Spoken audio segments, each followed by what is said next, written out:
Today on Nova Legends podcast, I want to talk about the state tournament and how the VHSL continues to make it so difficult to be a fan of high school basketball. And I guess it's not just the VHSL, it's the principals, it's the athletic directors. Um, Everyone is acting in their own school, in their own personal self-interest that basketball is suffering. The fans of the game are suffering. And ultimately, the athlete is suffering because we're not creating the best atmosphere we can for the player and the game. So I wanted to start with talking about my own history with the state tournament. I went to Robinson High School, class of '84. My sister was an all-met player at Robinson who went to two state tournaments, won two state tournaments as a player, 80 and 81, I believe. And Robinson was a place where you could really fall in love with high school basketball. The reason why is because the district tournament was held at Robinson at times, but the Northern Region tournament was always there. And it was a very important event. It was not just a great basketball and a big gym to hold such a big event, easy access, well-run event. But it was also a place where folks would come home for spring break. All players would come and see old friends. It was a place to be seen. The days when Grant Hill played there and Tommy Amaker played there and full houses, packed houses. No one wanted to miss the Northern Region tournament. High school basketball was everything.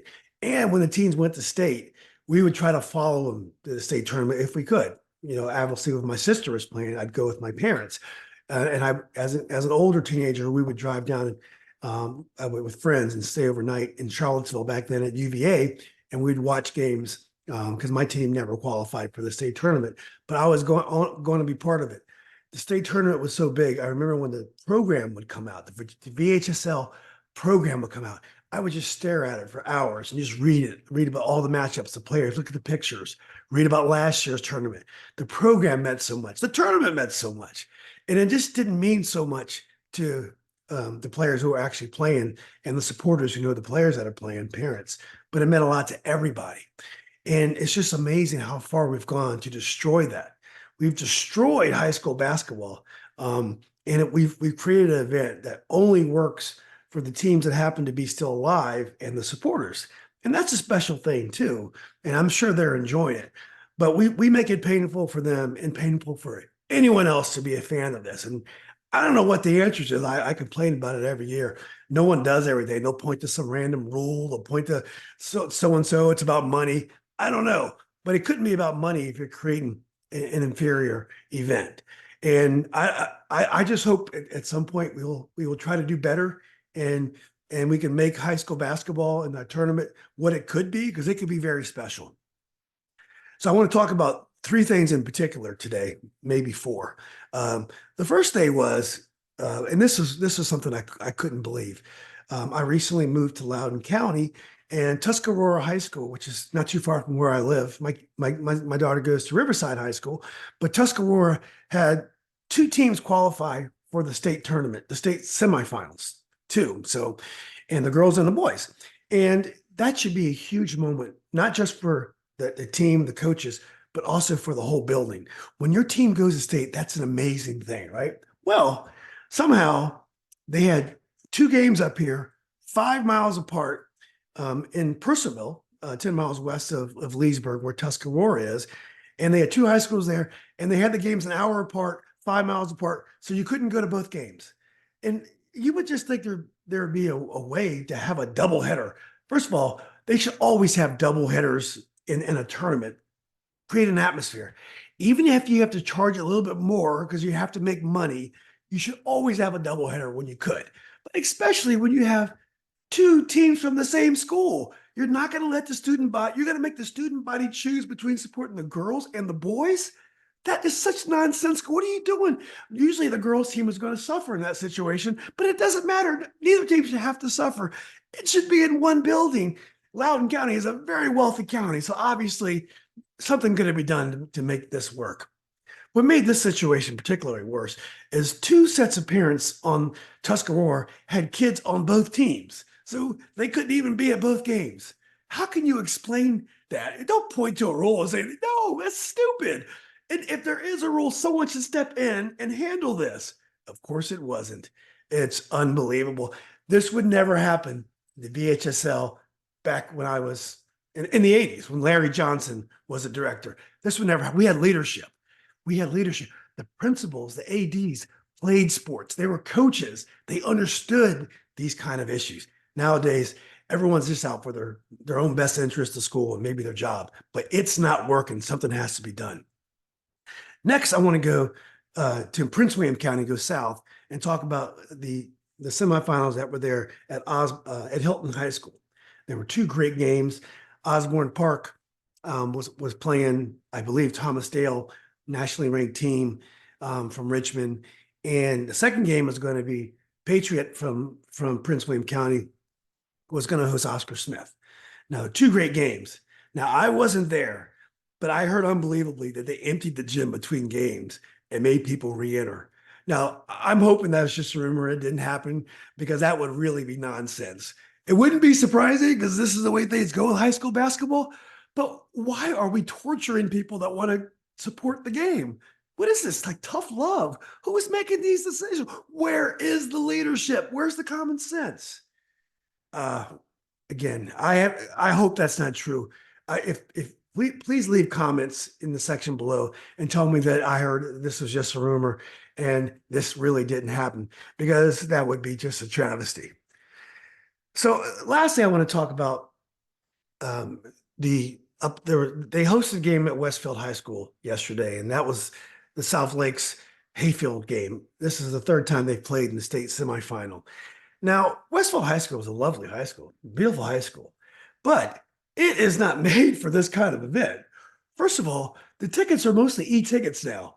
Well, unfortunately, the internet doesn't work in the school. So you can't, there's no way to really, it's hard to retrieve your e-ticket. Now, I know you're going to say, well, you should already have those pulled up in your wallet. That was easier said than done in the system that they use. But even if you do it, what about the 100 or 50 people in front of you that didn't do it? Or they're not going to do it. There's going to be people that don't know how to work that, older people, whatever.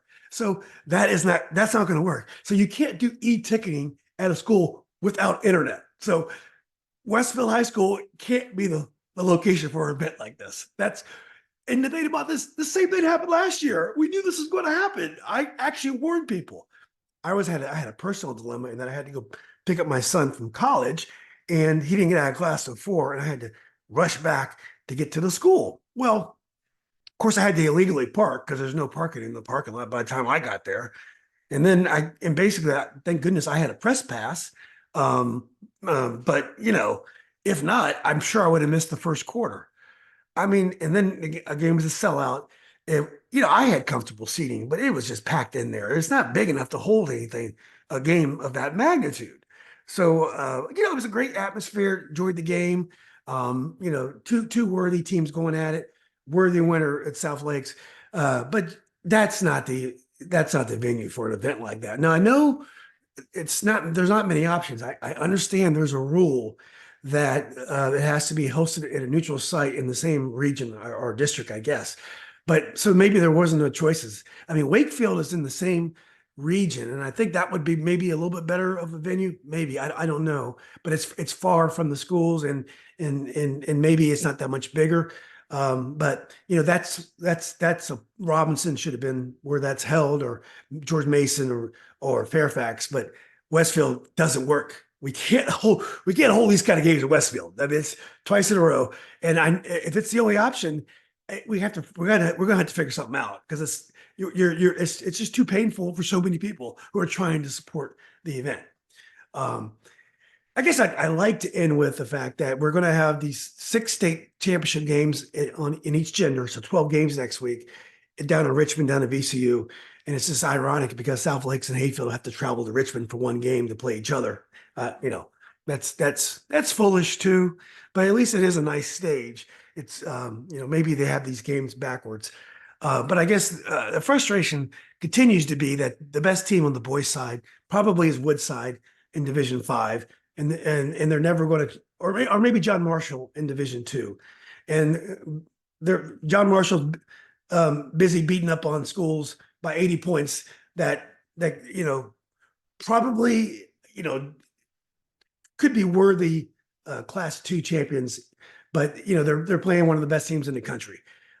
We have to do something with the classification systems. We don't need six. We probably need three, like the old days where we have a true state champion, maybe four. It would just make it so much easier to group teams locally. Trying to have six classifications at Virginia just doesn't work.